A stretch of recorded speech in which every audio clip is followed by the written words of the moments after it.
Le pluriel majestueux, aussi appelé pluriel royal, est l'utilisation d'un mot au pluriel comme le pronom nous ou nos pour désigner une seule personne. En tant que type de nocisme, le pluriel majestueux met l'accent sur quelque chose ou honore quelqu'un d'une manière stylistique. Fondamentalement, lorsqu'un membre de la royauté se référant à lui-même dit nous au lieu de je, il utilise le pluriel majestueux. Par exemple, la reine Victoria, après avoir entendu une blague de mauvais goût, aurait répondu nous ne sommes pas amusés.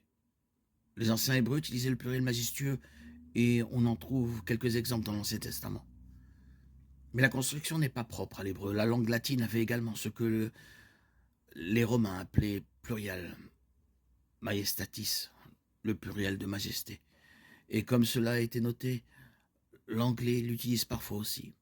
D'autres langues modernes utilisant le pluriel royal, l'hindoustani, le tédougou et l'arabe égyptien, dans lequel le président de l'Égypte est appelé Vos Excellences. L'effet du pluriel majestueux est d'indiquer la grandeur, le pouvoir et le prestige.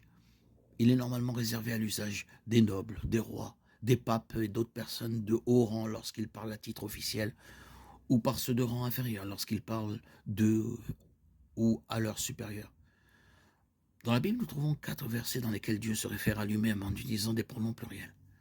Le passage le plus connu est Genèse 1, 26. Alors Dieu dit, faisons l'homme à notre image, à notre ressemblance. Genèse 3, 22, Genèse 11, 7 et Ésaïe 6, 8. Le Dieu unique parle de lui-même au pluriel, nous et notre. C'est un parfait exemple du pluriel majestueux. La grandeur divine et la transcendance de Dieu sont soulignées par la simple utilisation de pronoms.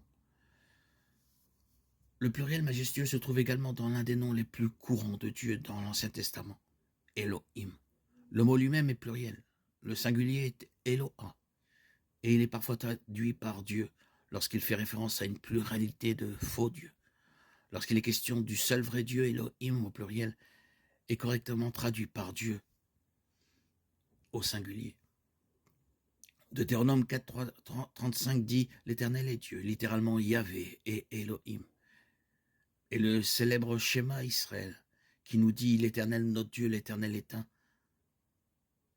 Encore une fois, nous avons le singulier Seigneur associé au pluriel Elohim. Et cette fois dans un verset qui indique clairement qu'il n'y a qu'un seul Dieu. La forme plurielle de son nom indique sa suprématie souveraine, sa puissance incomparable et son éminence éminente. Notons soigneusement que le pluriel majestueux de l'Ancien Testament n'était pas destiné à enseigner la doctrine de la Trinité.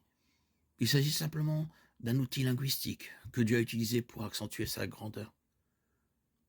Cependant, l'utilisation de constructions plurielles pour se référer à Dieu laisse ouverte la possibilité de la nature trinitaire de Dieu.